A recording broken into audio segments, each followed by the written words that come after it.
Remove the hood and leave us.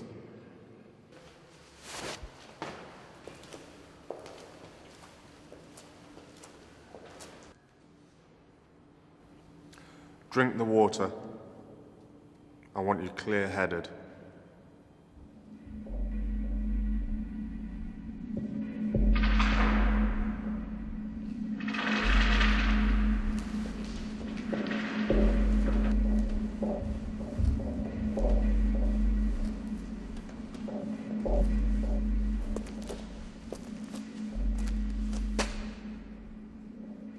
Who are you?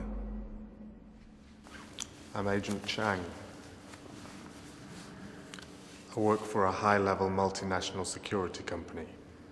And if I so choose, within the hour, your freedom could be secured. So, you're finally going to tell me what you want from me. I am just a businessman. Nothing more. Do you really think you'd be in here if all you were is a businessman and nothing more? I've been incarcerated for 531 days. I'm watched by 3 armed guards, all under the strict instruction to have no communication with me. I assume for fear that I might somehow warp their minute automaton minds. Now, you appear in your expensive suit, breaking the silence with your offer of freedom.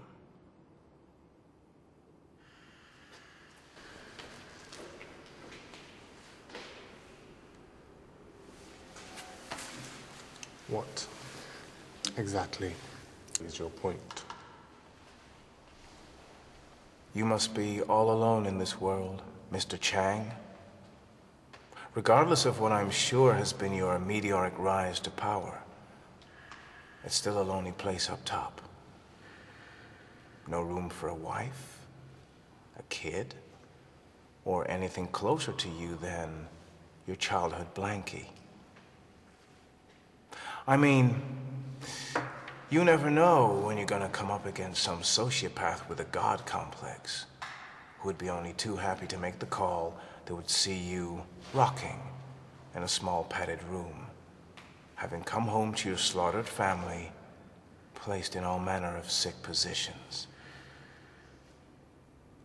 My point being, do you really think you'd be sent into this room with me if you were anything more than a ghost? A pawn? Expendable? Well, clearly somebody's been doing his homework.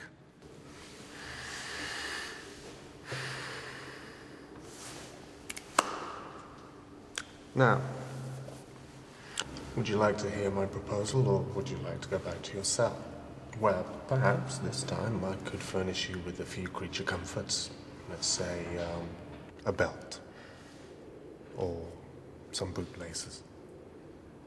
I mean, how many days do you think you have left in you? You must write Hallmark cards in your spare time.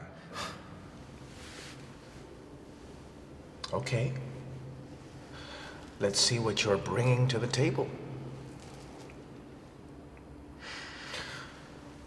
On hearing my proposal, you will have 6 minutes to ask any further questions and come to a final decision. You do wish to continue? Well, I was going to check on the state of my prize-winning orchids, but it would seem you have me at a disadvantage.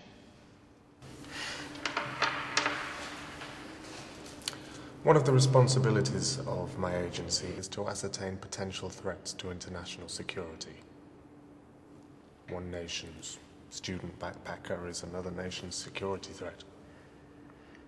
As and when a threat is identified, a decision is made as to what action, if any, should be taken. Hence my incarceration. I was deemed too great a threat. Whilst undoubtedly serious, your actions were not singularly the reason for detaining you. You are a part of a far, far larger equation. For some time now, our agency has been monitoring the activities of a certain powerful acquaintance of yours. The agency believes that his influence could pose a significant threat to international political developments. Dark times will soon be upon us. But out of the ashes of darkness, a new, brighter world order will arise. We cannot allow anyone or anything to interfere with and jeopardize these developments. However, due to the secrecy of our agency, your acquaintance is, unfortunately, outside the reaches of our influence. This is where you come in. With his somewhat obsessive interest in your affairs and your numerous confrontations, our plan is to release you, to continue about your nefarious dealings in the hope that your sudden return to the spotlight will draw the focus of his attention away from political matters that do not concern him. Your attempt to impart knowledge has left me in the wilderness. I, and I alone, wield the influence and power in my business dealings. Such great intelligence, and yet still thinking inside the box.